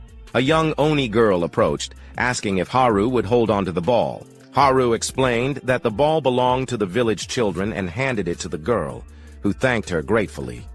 However, the dream took a dark turn as the children began to question why Haru was the lone survivor of the tragedy that befell their village. Their words shook her deeply, leaving her bewildered and distraught. The scene grew even more haunting as a burning child reached out to her, pleading to be saved and expressing a desire to live like her. Tears streamed down Haru's face as her breathing became erratic. The nightmare escalated, with burning corpses piling up around her, their hands reaching out, questioning why she alone had survived. Amidst the chaos, Haru wondered inwardly why she had been spared. Her sword responded, stating that it was her destiny. It urged her to wield the Dragon Slayer's sword and carry on, for revenge could only be sought through her. The sword reminded her that despite the Oni's demise, she must stand tall, embodying both the values of kindness and vengeance. Meanwhile, Hendrik turned around, astonished to see Haru standing after enduring his powerful dragon spark attack. Haru dashed toward him with a vacant gaze, closing the distance between them in an instant. She plunged her blade into his stomach, and both collapsed to the ground. Upon impact, the sword shattered, and its remnants whispered that this was likely Haru's limit. It urged her to grow stronger, to one day cut through Hendrik and avenge the Oni. Concerned, Jin Huk called out to both Haru and Hendrik, while Vulcan inquired about their well-being. Hendrik reassured them that he was fine, noting that Haru had exhausted herself before stabbing him. He believed it was best to let her rest, and they returned to the village. Inside an apartment, Haru lay sleeping on a bed, her appearance gaunt and frail. Observing her condition, Hendrik speculated that she might be malnourished, having repeatedly pushed herself beyond her limits. He wondered if she would attack him again upon waking. Jin Huk suggested that she might, noting that her story resembled Hendrik's own past, possibly involving one of the dragons that had ravaged her village. Hendrik reflected on the possibility that the previous owner of his dragon body might have been one of the dragons responsible for the attack on Haru's village. Accepting the burden of his body's past sins, he resolved to endure any resentment Haru might harbor toward him. Jin Huk fell silent after hearing this, then requested that Hendrik accompany him. He mentioned that he had booked the entire second floor and urged Hendrik to make himself at home until Haru woke up. Hendrik expressed gratitude but declined, feeling he did not deserve such kindness due to the sins of his past. Before he could finish, Jin Huk cut him off sharply, exclaiming, "Do you think I give a damn about that?" Jin Huk emphasized that Haru could only rest peacefully if Hendrik was not in her sight. As a gentle breeze swept into Haru's room, she stirred awake. Feeling the wind against her skin, she opened her eyes, initially mistaking Miho for Jin Huk. Miho informed Jin Huk that Haru had awakened, and he entered the room to check on her. "Are you awake?" he asked. Haru responded with a weak yes, mentioning that her head felt heavy. Suddenly, Miho exclaimed, "Daddy's here!" These words triggered Haru once more, overwhelming her with jealousy and causing her to faint again. Confused, Miho asked if Haru was sleeping once more. Jin Huk lifted Miho into his arms and warned her that she might die if she didn't stop using that nickname for him. The following day, just outside their apartment, Jin Huk inquired if everyone had packed all their belongings. He announced that they would not be returning to the 10th floor. Haru enthusiastically confirmed that she had packed everything, expressing a deep sense of connection to the Dragon Slayer sword. She felt that it always returned to her as if it were a part of her. Hendrik assured the group that his possessions were magically organized, so he wouldn't leave anything behind. Miho hesitated, almost calling Jin Huk Daddy, but then chose to address him as Appa instead, asserting that she hadn't left anything either. This surprised Jin Huk, as he hadn't anticipated her using Appa instead of Daddy. Haru stepped in, explaining with a warm smile that she was the one who had taught Miho to use Appa. She embraced Miho like a caring sister, and clarified to Jin Huk that, despite Miho being a mythical creature, she was still a young child who couldn't fully distinguish between Daddy and Appa. Haru had simplified it for her and taught her with kindness. Muttering softly, Miho admitted that she preferred saying Daddy. Her statement prompted a menacing look from Haru, who resembled a furious demon, frightening Miho. Jin Huk then distributed some scrolls, revealing them to be teleportation scrolls. He suggested that each of them take one, explaining that tearing the scroll would transport them to the meeting room Gold Lich had arranged. Haru, startled, remarked about the scrolls being expensive. Miho inquired, "Really?" Just as Jin Huk was about to shred his scroll, Vulcan urgently implored him to pause, loudly questioning whether he would receive his own scroll. Jin Huk acknowledged his oversight, and with a snap of his fingers began drawing Vulcan into his spiritual portal. As he was being drawn in, Vulcan cursed Jin Huk, denouncing him as someone who disregarded his autonomy and treated him merely as an object to be taken from an inventory. With everyone prepared, Jin Huk declared it was time to proceed. They tore the scrolls in half and instantly found themselves teleported to their designated meeting spot. Hendrik inquired, "Is this it?" Haru expressed her astonishment at discovering such an impressive place on the 10th floor. Jin Huk explained that the space had been constructed through the power of magic, a venture made feasible only by Gold Lich's substantial financial resources. Suddenly, a figure materialized beside Haru, prompting her to turn and meet their gaze. The elderly man, newly arrived, was astounded to encounter Haru, whose shock mirrored his own. "Grandpa Geno, you're really alive!" Tears welled in their eyes as the only confirmed survivors of their kind embraced. Vulcan and Jin Huk looked on, relieved that this long-awaited reunion had finally taken place. Just then, Gold Lich made a dramatic entrance, swinging the door open like a boss from a movie. He questioned why everyone was running behind schedule, inquiring about the etiquette of being 10 minutes early. Jin Huk glanced at him and urged for consideration due to the current situation with the Oni. Gold Lich remarked that Jin Huk had become unusually soft, referring to him as Death Star. Nearby, Puppet questioned Gold Lich's mention of Death Star, recalling the powerful climber who had perished a decade ago, lured by a thirst for power and betraying mankind. Jin Huk then unveiled himself, removing his mask, and asked, "Do you know me well?" With a broad grin, he confirmed Puppet's inquiry, identifying himself as Death Star Cha Jin Huk, the man who had died 10 years ago. In the subsequent scene, Gold Lich concluded his briefing, sharing all the information known thus far. Silence enveloped the group after his words, except for Puppet, who, in astonishment, requested Gold Lich to pause. He summarized Gold Lich's revelations, highlighting the secret actions of the 4 royalties, including the elimination of those with potential and the ambush on the Oni village at the 100th floor. "So, Ghostfacer, or rather Cha Jin Huk and Sir Hendrik, were both victims and have returned to life?" Puppet exclaimed. Exactly, confirmed Jin Huk, emphasizing their guild's objective of revenge.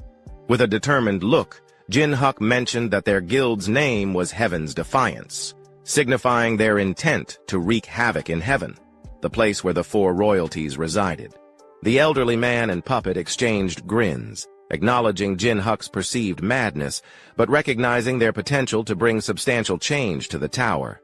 After the group meeting, Gold Lich inquired about Jin Huk's future plans. Jin Huk responded by asking, "What else does a climber do?" He then answered his own query, stating his intention to continue climbing the tower. He stressed that this applied to all guild members.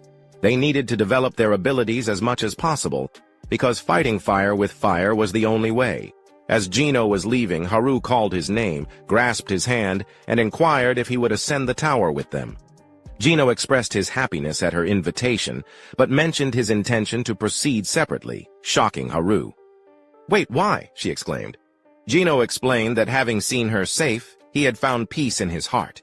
His past anger and motives had dissipated, and he speculated that the same might be true for her due to her kind-hearted nature. He believed that being together would lead to stagnation. He revealed that the final sword of the Oni couldn't fall because of him. Deciding to change his name to Shadowless, he inscribed it on a scroll, renouncing his former identity as the Oni named Geno and proclaiming himself an ordinary blacksmith. He urged Haru not to forget her responsibility and anger as the last surviving Oni.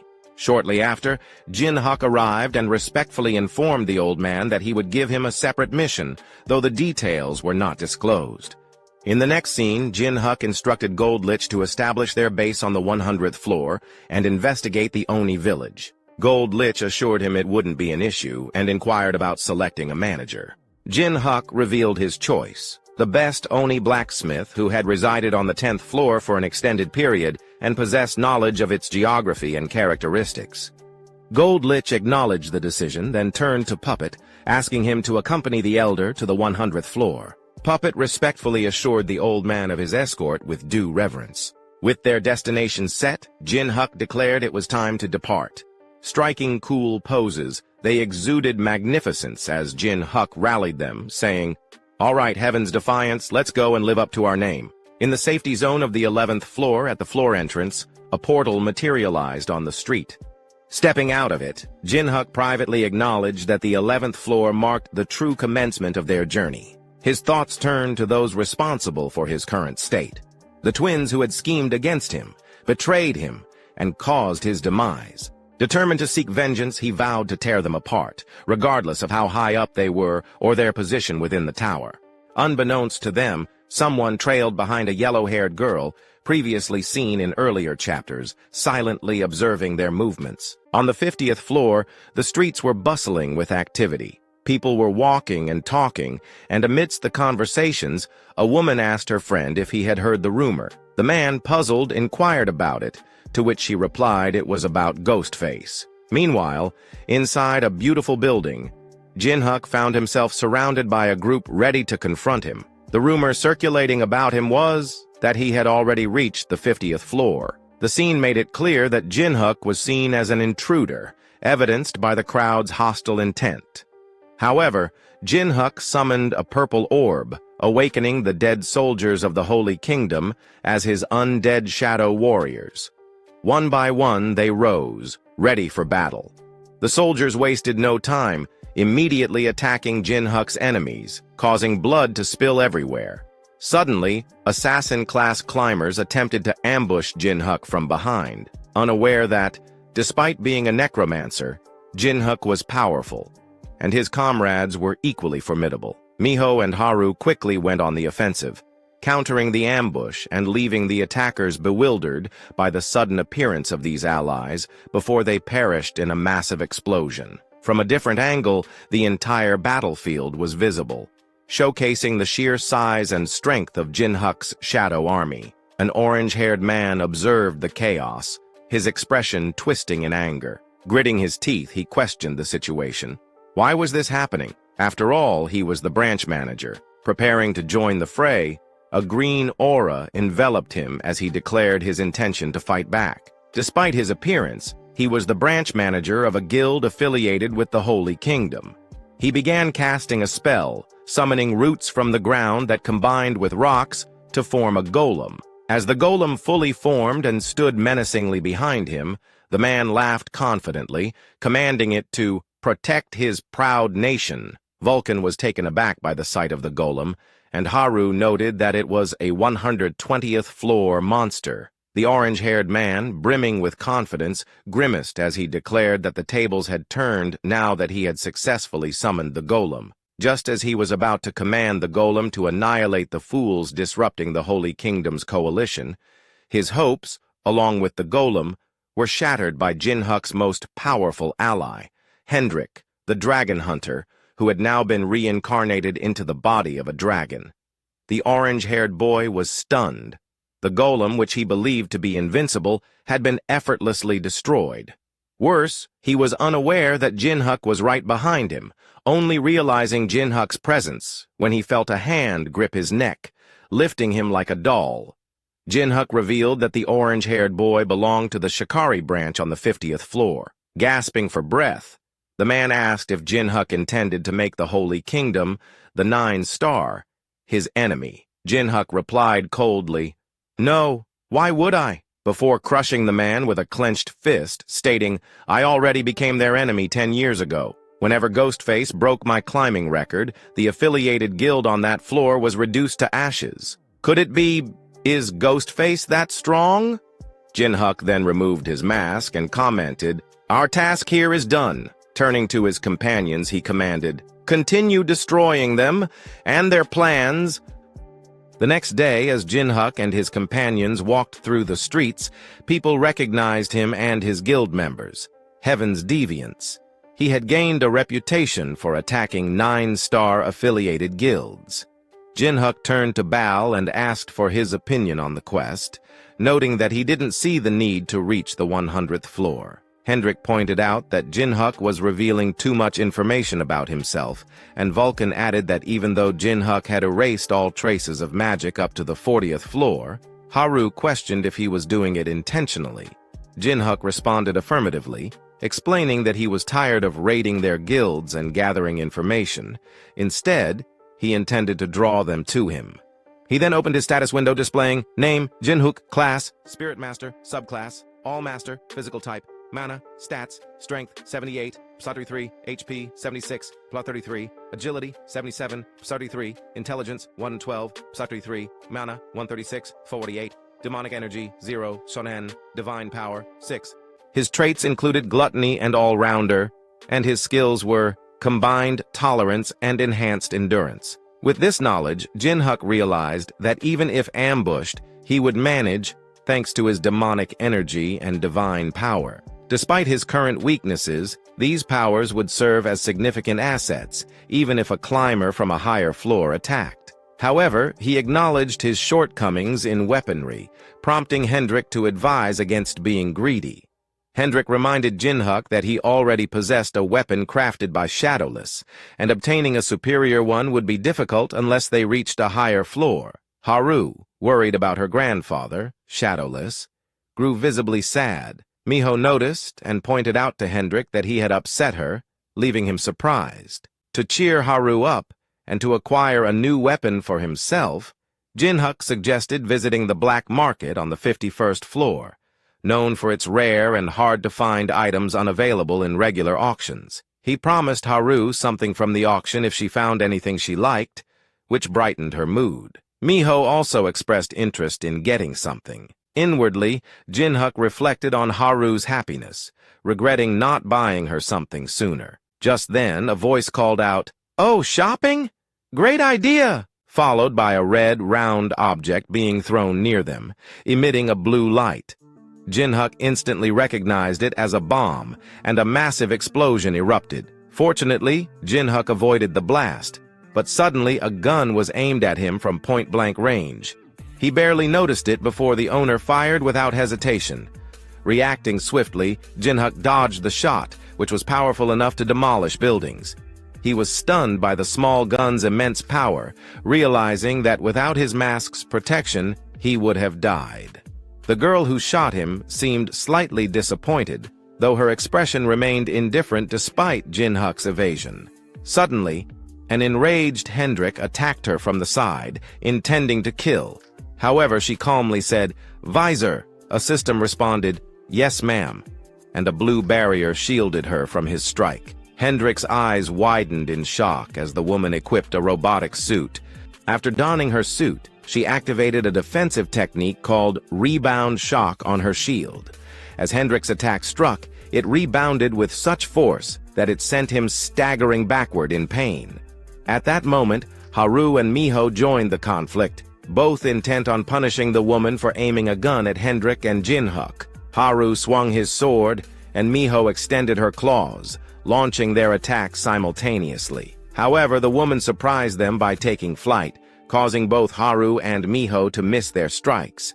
Haru was astonished by her ability to fly, while Miho, still a child, joyfully exclaimed, "It's a plane! It's a plane!" Suddenly, red spheres descended from the sky, landing on top of the two girls. The spheres opened, releasing a bright light followed by a massive explosion, rendering the girls unconscious and causing Miho to revert to her fox form while still airborne. The blonde woman remarked, "I had high hopes for the super rookie Ghostface and his group, but I'm disappointed. Is this all they can offer? Of course not." Jin Huk and Hendrik responded simultaneously as they slashed at the girl, forming an X-shaped attack at close range. The attack was both beautiful and powerful, and they walked past her, exuding confidence and certainty in their victory. However, to their shock, a gun was suddenly aimed at both of their heads. It was the blonde woman, completely unfazed by their previous assault. Jin Huk realized with dismay that the battle wasn't going to end as easily as he had thought. The two men quickly moved away from the gun, but the woman did not shoot. Instead, she told them, "Don't be upset. I have something to discuss with you." Moments later, they found themselves on the roof of a building where the woman removed her mask and introduced herself as Shane, a skilled bounty hunter. Upon hearing the term bounty hunter, Jin Huk inferred that he and his team had bounties on their heads and wondered which of the climbers on the mere 50th floor had put a price on them. Shane then told them, "You don't need to introduce yourselves. I already know the super rookie Ghostface and his comrade the Strange Dragon." With a confident smirk, she declared, "You are my prey." Annoyed, Hendrik pointed his sword at her and asked if those were her final words. She simply laughed and stated that she had changed her mind, proposing a bet instead. This bet, she claimed, could benefit everyone. Hendrik, visibly irritated, inquired about the bet. She explained that if Jin Huk and Hendrik won, she would disclose who had placed the bounties on their heads. This revelation shocked Jin Huk, who hadn't expected her to share such information. Conversely, Hendrik leapt into the air, poised to strike her with his sword, declaring that he could no longer listen to her. But Jin Huk urgently shouted for him to stop, explaining that if she had the backing of the 9-star or the 4 royals, their journey, which had only just begun, could become perilous. Therefore, they needed her information and had to listen to her. Reluctantly, Hendrik halted. Shane asked if they were now negotiating. Jin Huk then inquired about the nature of the bet. She donned her mask again and suggested that battling a formidable opponent is always enjoyable. Her bet was for them to fight right there and then with everything they had. Hendrik, both shocked and frustrated, wondered why they had stopped if they were going to fight anyway. She clarified that the fight had conditions. No matter who won, all 3 of them must remain alive, as Jin Huk and Hendrik needed her for information, and she did not intend to kill them either. Hendrik was surprised by her insistence on not killing each other and pondered her true motives. She continued, stating that since it was 2 against 1, Ghostface was not permitted to summon his undead soldiers. He agreed, promising not to summon them while internally vowing to uncover her plans after defeating her. With a confident, menacing grin, Hendrik asked if she meant that she just needed to stay alive, even if he severed all her limbs. With the conditions set, it was time to fight. As the battle began, a weapon-equipped drone appeared behind Jin Huk, targeting and firing at him, which he deftly dodged. Jin Huk, unimpressed, referred to the drone as a toy while retrieving something from his coat. However, Shane approached from behind, aimed her gun, and asked if he had forgotten about her. She then fired, but Jin Huk quickly used his soul shield to block the attacks. At that moment, Hendrik dashed menacingly toward her, ready to strike. Shane, however, seemed unfazed, as if she had anticipated his move. Before Hendrik could land his slash, she began to vanish from her spot, leaving them flabbergasted, their eyes wide open in shock. Hendrik's attack then collided with Jin Huk's shield instead. Both Jin Huk and Hendrik were stunned, their eyes wide as the forceful strike redirected and caused significant damage to the surroundings. Shane mocked them, commenting on their poor teamwork and wondering if their individual prowess had kept them from ever needing to cooperate. Suddenly, Hendrik and Jin Huk began arguing, grabbing each other's collars. Jin Huk yelled, calling Hendrik a bastard and questioning why he couldn't see that he had blocked her attack. Hendrik, equally angry, retorted, calling Jin Huk a bastard as well and insisting he should have predicted his attack. Jin Huk argued that Hendrik should match his movements, stating it was a command from him, the guildmaster. Hendrik countered, telling him to be rational and that leaving it to him was their key to victory. Their fight was abruptly interrupted by Shane, who prepared a devastating attack and called out to them. She remarked that although they were both strong-willed, they were being rude by constantly ignoring her. With a confident look, she asked if they had ever heard of a railgun, and if not, she would show them by attacking with it. The powerful attack conjured a gigantic, bright blue beam that illuminated the entire area as it was about to land on our heroes. Suddenly, a massive explosion occurred as the attack hit the ground, obliterating everything within its radius. Elsewhere, in a serene area far above the forest, a portal began to open. Once it fully materialized, Hendrik and Jin Huk emerged, their expressions revealing surprise. They plummeted from the sky into the forest, landing with a jolt that left them in pain. Jin Huk breathed a sigh of relief. The emergency teleportation had worked. They had narrowly escaped a dangerous situation. He had cast the teleportation spell as a precaution, and it had saved them. In contrast, Hendrik was furious about retreating in the midst of battle. He angrily questioned Jin Huk's actions, but Jin Huk quickly silenced him by covering his mouth. Looking up, Jin Huk noticed a drone overhead, recognizing it as part of Shane's equipment. He surmised that Shane was using advanced skills and weapons, prompting him to wonder about her true identity. Recalling Shane, Jin Huk realized she was not from Earth. He explained that since the tower connected multiple worlds and dimensions, Shane likely hailed from another dimension with more advanced technology. This explained her superior technological abilities.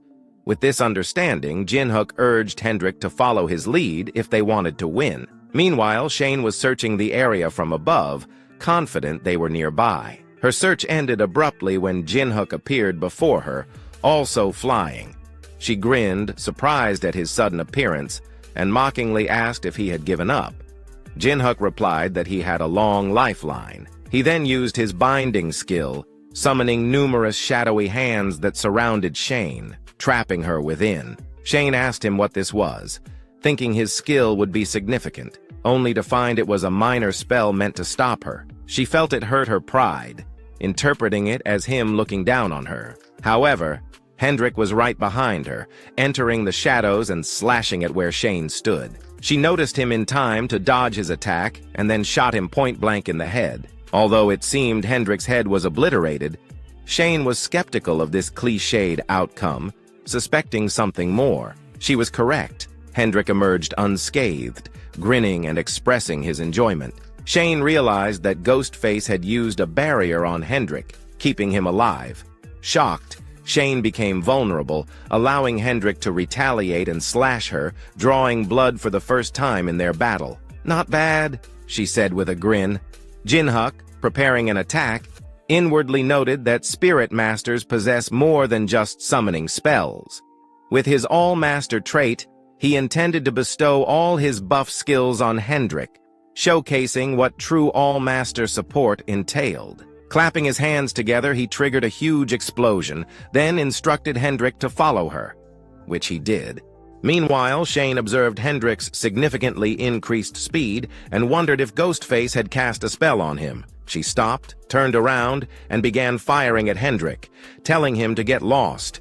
However, Hendrik easily dodged her attacks, maneuvering through them effortlessly while asking if she was retreating. As he got closer, he declared he wouldn't let her escape and swung his sword at her. Shane managed to block with her barrier, though she struggled.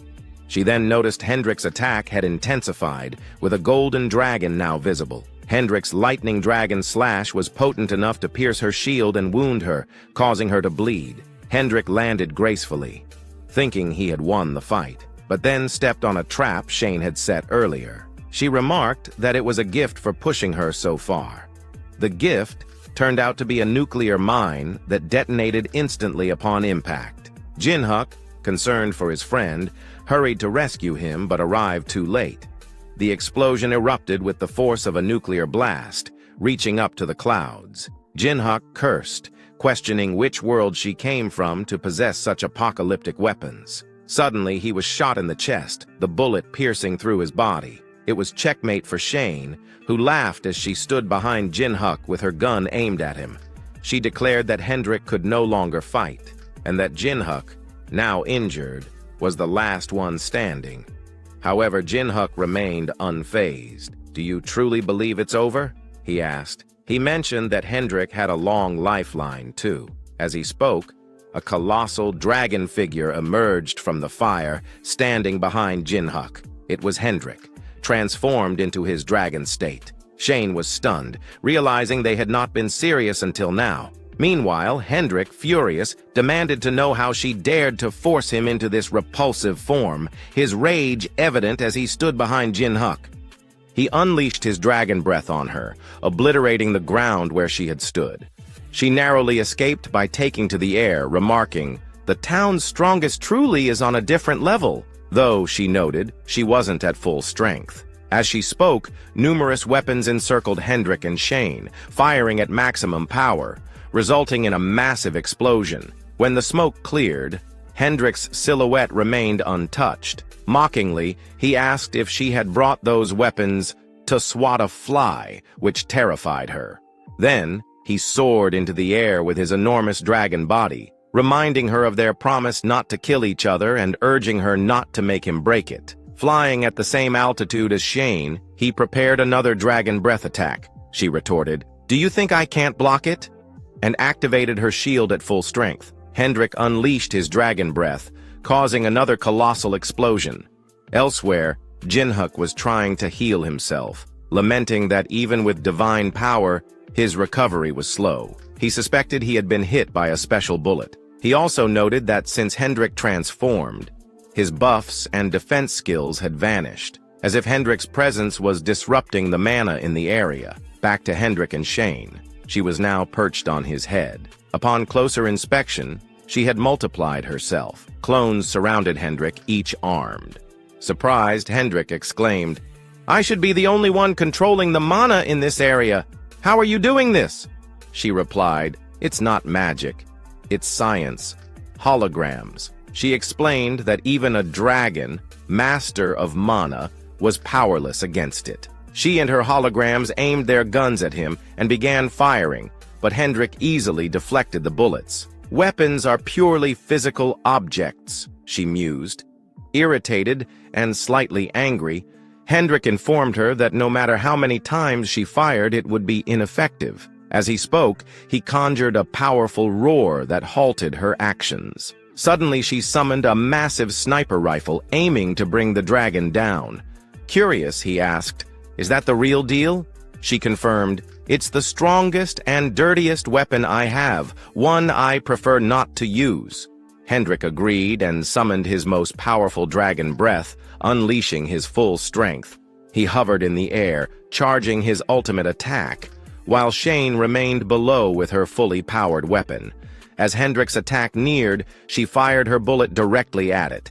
Their assaults collided, resulting in a cataclysmic explosion, depicted in a pencil sketch of Hendrik and Shane, both looking confident. From another angle, their clash seemed minor at first. But then, the entire 50th floor was illuminated by the collision, followed by an explosion that obliterated everything in its path. When the smoke cleared, Shane, unharmed inside her barrier, complained, "This is why I avoid using the antimatter bomb. Her power began overheating during the shield's use, preventing normal operation. Smiling, she praised her suit's performance and instructed it to rest. Suddenly, her expression twisted into terror and shock as Hendrik still stood, towering over her, ready to continue the fight. The realization that he could still battle horrified her, but fortunately, Hendrik collapsed to the ground, unable to fight further. Shane laughed with joy and relief, thrilled at the unexpected victory over a dragon. However, her celebration was cut short by Jin Huk's voice. "Why are you lowering your guard?" Shocked, Shane turned as Jin Huk reminded her, "It's 2 against 1. Did you forget my presence?" Pointing her gun at him, she sneered, "For someone with a hole in his chest, you sure talk confidently." She taunted him. "Do you think your handsome face under that Oni mask will change anything?" This was the first time she'd seen Jin Huk's face. He always wore the mask. She continued, "My current weapons are more than enough to kill you. Just admit defeat." But Jin Huk, holding one of Hendrik's scales, menacingly declared, "It's not over until it's over." Biting the scale, he revealed his plan to gain dragon powers by consuming it.